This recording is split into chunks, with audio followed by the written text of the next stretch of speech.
اب امپورٹڈ وزیر خزانہ آئے ہیں.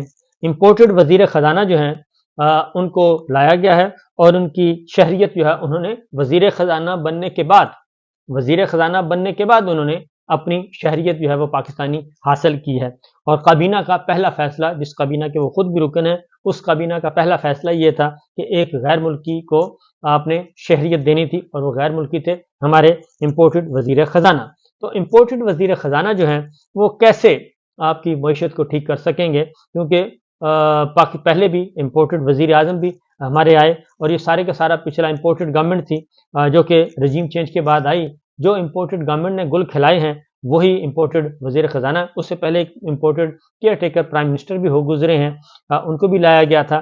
تو وہ اسی طریقے سے جیسے آئے اور ویسے چلے گئے، اور ان کے فیصلوں کو، ان کے اقدامات کو نہ کبھی کسی نے دیکھا، نہ کبھی کسی نے آڈٹ کیا. اس کی وجہ یہ ہے کہ اگر ہم واقعی سنجیدہ ہیں، سیریس ہیں پاکستان کی اکانومی کو ٹھیک کرنے میں، تو ہمارے ہاں جو ہے ٹیلنٹڈ لوگوں کی کمی نہیں ہے، بڑے اچھے ایکسپرٹس موجود ہیں.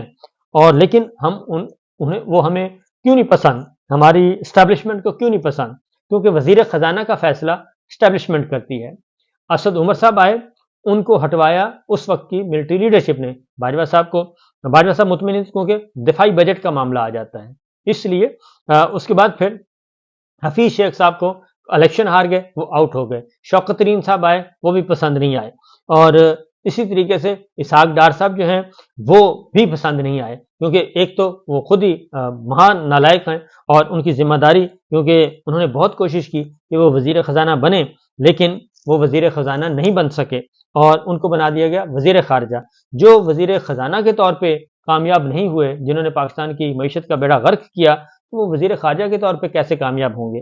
کیونکہ وزیر خارجہ کون ہوتا ہے؟ جس کا کوئی ڈپلومیٹ کیریئر ہو، اور کوئی فارن افیئرس، کوئی انٹرنیشنل ریلیشنز، کوئی انٹرنیشنل لا، کوئی عالمی سیاست، عالمی سفارت کاری، اس کے ایکسپرٹ ہوتے ہیں تو وزیر خزانہ بنائے جاتے ہیں. آپ ذرا پروفائل دیکھ لیں کہ مختلف ملکوں کے وزیر خزانہ کون ہیں، انڈیا کے وزیر خزانہ کون ہیں، ان کا کیریئر دیکھ لیں، انہوں نے کیا کیا خدمات سر انجام دی ہوئی ہیں. اسی طریقے سے آپ برطانیہ کے وزیر خارجہ کو دیکھ لیں، امریکہ کے وزیر خارجہ کو دیکھ لیں، ایران کے وزیر خارجہ کو دیکھ لیں، روس کے وزیر خارجہ کو، چین کے وزیر خارجہ کو، ترکی کے وزیر خارجہ کو دیکھ لیں، آپ سعودی عرب کے وزیر خارجہ کو. ان وزراء کو دیکھیں کہ ان کا کیریئر کیا تھا، کیا ہے، اور وہ اپنے ملکوں کو سرو کر رہے ہیں. اور پاکستان کوئی ایسا ملک نہیں ہے کہ آپ ویسے تو یہاں پہ عجیب و غریب قسم کے، تو لہٰذا جو وزیر خزانہ کے طور پہ ناکام رہے انہیں وزیر خارجہ بنا دیا گیا.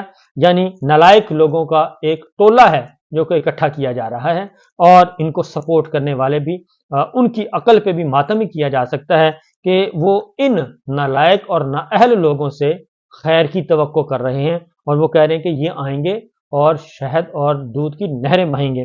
محمد زبیر صاحب مسلم لیگ نواز کے انتہائی سینئر موسٹ قابل اعتماد، اور انہوں نے راستے بنائے جنرل باجوہ سے مل کے نواز شریف صاحب کے لیے اور مریم صاحبہ کے لیے. راستے بنانے والے محمد زبیر گورنر سندھ رہ چکے ہیں، منسٹر رہ چکے ہیں. انہوں نے کہا ہے کہ جی ڈار صاحب کے بارے میں انہوں نے کہا کہ جی ان پہ ٹویٹ کیا کہ جی the unthinkable has happened, Dar صاحب no more the finance minister in P M L N government, but then it is an acknowledgement, not terrible, the 16 months performance was, but was he the only one responsible. یعنی ان کی کارکردگی جو ہے 16 مہینے کی وہ سمجھ آ گئی ہے، اور انہوں نے کہا کہ کیا وہ اکیلے رسپانسیبل تھے؟ اصل مسئلہ یہ ہے کہ وہ اکیلے نہیں، پورے کا پورا ٹولہ جو تھا وہ رسپانسیبل تھا. تو یہ محمد زبیر صاحب نے اپنا ایک ٹویٹ کیا ہے. مسلم لیگ نواز کے اندر سے ہی آوازیں اٹھ رہی ہیں.